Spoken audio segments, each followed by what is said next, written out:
দেখো তোমার Young's double slit এক্সপেরিমেন্টের ক্ষেত্রে কি ব্যবস্থা ছিল, যদি আমরা একটুখানি সিম্পলি কম্পেয়ার করি, এখানে দুটো স্লিট ছিল, S1 এবং S2 দুটো স্লিট ছিল। এবার এই স্লিট দুটোর মাঝামাঝি পজিশানে যে বিন্দুটা, এটা হচ্ছে ও, এবং এই বিন্দু থেকে যে কোনো একটা দিকে যদি আমার পি বিন্দুতে যদি ব্রাইট পয়েন্ট হয়, তাহলে তার জন্য আমরা কন্ডিশন দেখেছিলাম যে পাথ ডিফারেন্স সেটা হবে λ/2 এর জোড় গুণিতক, অর্থাৎ ল্যামডা এম ল্যামডা। তাহলে এই যে পাথ ডিফারেন্স, সেখান থেকে আমরা বের করেছিলাম fringe width beta equal to lambda capital D divided by small D. যে এখানে এই পোর্শনটা যদি দেখতে পারো, আশা করি দেখতে পাচ্ছ এই পোর্শনটা, হ্যাঁ, এইখান থেকে আমরা এই কন্ডিশনটা পেয়েছিলাম। আর এর নেচারটা হয় হচ্ছে কনফোকাল হাইপারবলয়েডাল, অর্থাৎ সমকেন্দ্রিক, হ্যাঁ, সমকেন্দ্রিক পরাবৃত্ত।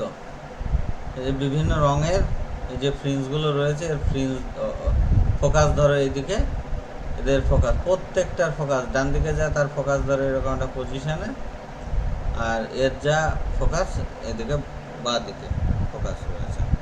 আর খুব অল্প পোর্শন দিয়ে যদি দেখি, তাহলে আমরা এরকম সমান্তরাল রেখাগুলো আমরা দেখতে পাই। দেখো লয়েড মিররের ক্ষেত্রে সেটা কি হয়,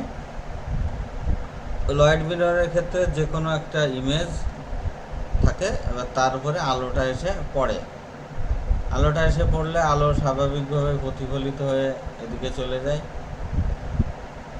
এবং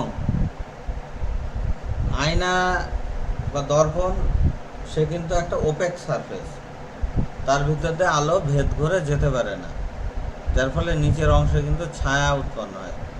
তাহলে আমি একটা ক্ষুদ্র অঞ্চল জুড়েই কিন্তু শুধুমাত্র এর ফ্রিঞ্জ প্যাটার্নটা দেখতে পাই। অর্থাৎ ধরো যে এখান দিয়ে আলোটা আসছে, এসে এখান থেকে প্রতিফলিত হচ্ছে, প্রতিফলিত হয়ে দিকে যাচ্ছে, এবং সর্বোচ্চ যে সবচেয়ে দূরে যে বিন্দু রয়েছে, এখান থেকে এসে সে আর প্রতিফলিত এদিকে গেল না। আবার এইখান থেকে যদি লম্বভাবে আসে, লম্বভাবে প্রতিফলিত এদিকে চলে যাবে। সুতরাং একটা নির্দিষ্ট কিছু একটা অঞ্চল জুড়েই শুধুমাত্র আমরা পেতে পারি। তাহলে এই যে এম বিন্দু আছে, এম বিন্দুর পাশে উপরে নিচে আমরা এখানে আমরা দেখতে পারি যে এখানে আমি ফ্রিঞ্জ পাচ্ছি। তাহলে এইখানে দুটো বিষয়, একটা হচ্ছে একটা রিয়েল সোর্স, আর একটা হচ্ছে ভার্চুয়াল সোর্স। আর ইয়ংস ডাবল স্লিটে কি হচ্ছে, দুটোই হচ্ছে রিয়েল সোর্স। আর এর ক্ষেত্রে একটা রিয়েল সোর্স, একটা ভার্চুয়াল সোর্স। আর কি ইয়ংস ডাবল স্লিট এক্সপেরিমেন্টে আমরা দেখেছি যে সেন্ট্রাল যে ফ্রিঞ্জটা রয়েছে, এই সেন্ট্রাল ফ্রিঞ্জের ক্ষেত্রে সেই ফ্রিঞ্জের মানে সেন্ট্রাল অংশটার দুপাশেই ফ্রিঞ্জগুলো তৈরি হয়, এবং যে সেন্ট্রাল ফ্রিঞ্জ সেটা তোমার ব্রাইট পয়েন্ট হয়, কারণ এখানে এদের যা পাথ ডিফারেন্স, এর যা পাথ ডিফারেন্স একই থাকে, মানে দুটো বিন্দু সমান দূরত্ব অবস্থান করে, মানে এখানে উজ্জ্বল বিন্দু উৎপন্ন হয়। হোয়ারাজ এখানে একটা রিফ্লেকশনের দরুন ফেজ চেঞ্জ হয়, ফেজ চেঞ্জ হওয়ার জন্য এই সেন্ট্রাল ফ্রিঞ্জটা এখানে ডার্ক হয়, এবং প্রত্যেকটা বিন্দু অল্টারনেটলি যে ফ্রিঞ্জগুলো ইয়ংস ডাবল স্লিট এক্সপেরিমেন্টে তোমার ব্রাইট থাকে, সেগুলো এটা হয় ডার্ক, আর ডার্কগুলো ব্রাইট হয়। তাহলে ইয়ংস ডাবল স্লিট এক্সপেরিমেন্টে বোথ সোর্সেস আর রিয়েল, লয়েড মিররে one real and one virtual. Young double slit এক্সপেরিমেন্টে the complete set of fringes obtain, Lloyd মিররে একটা ফিউ পোর্শন আমরা পাই,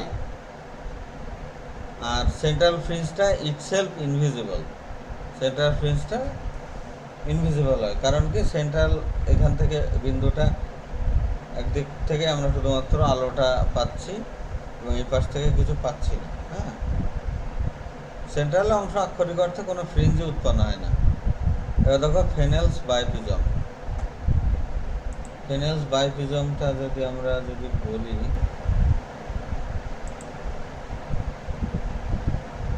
এক সেকেন্ড,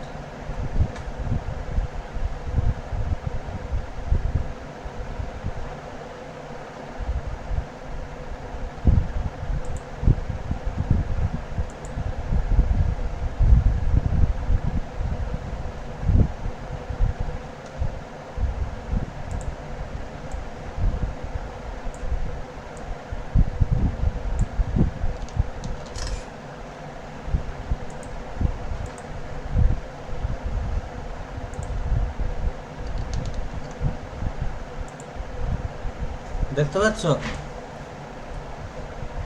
হ্যাঁ স্যার। দেখো ফেনেল বাইফিজম, আমরা এখান থেকে আমরা দেখব ফেনেল বাইফিজম। বাইফিজম কেন? আমরা সাধারণত পিজম বলতে কি বুঝি? পিজমটা এরকম একটা অংশ থাকে, তোমরা এই যে প্র্যাকটিক্যাল করছিলে, তাই না? পিজমের একটা অংশ, হ্যাঁ এটাকে বলা হয় প্রতিসারক কোণ। এটা হচ্ছে প্রিজমের প্রতিসারক কোণ। আর প্রিজমের উপাদান, তার যে প্রতিসরাঙ্ক যদি মিউ হয়, তাহলে প্রিজমে বেসিক্যালি কী হয়? আলো আসে, এই দিক দিয়ে যায়, এর ভিতর দিয়ে গিয়ে, আমি ফ্রি হ্যান্ড ড্রয়িং করছি তো অতটা সায়েন্টিফিক হবে না, বেসিক জিনিস বোঝার জন্য তোমাকে ঠিক আছে স্যার। বলছি। দেখো এটা হচ্ছে, তাহলে ডেভিয়েশন ডেল্টা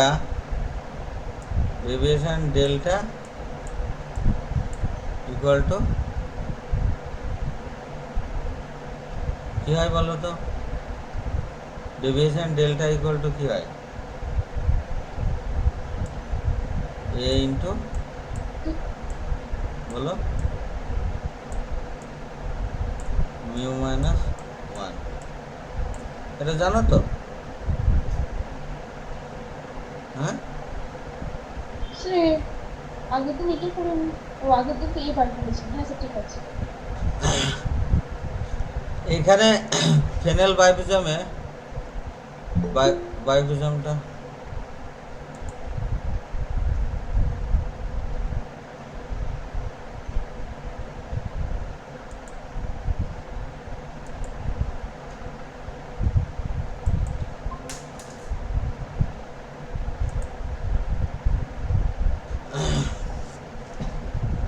দেখো, বাইফিজমটা কেন বাইফিজম? এইখানে প্রিজমটা এমনভাবে আছে যে এই এই এই যে কোণটা, এটা হচ্ছে খুব ছোট কোণ, সূক্ষ্ম কোণ। এই কোণটাও হচ্ছে সূক্ষ্ম কোণ। হ্যাঁ, আর এই যে কোণটা, দুটো যদি সূক্ষ্ম কোণ হয়, তাহলে অবভিয়াসলি আর একটা হবে স্থূল কোণ। মানে এটা খুবই ওই 3 ডিগ্রি 4 ডিগ্রি এরকম কাছাকাছি, অবভিয়াসলি এটা হবে। এবার দেখো এইখানে কি হয়, এই যে এস যে বিন্দু দেখছো, এইখানে একটা রিয়েল সোর্স থাকে। রিয়েল সোর্স থাকলে এখান থেকে আলো যাবে, আলো গিয়ে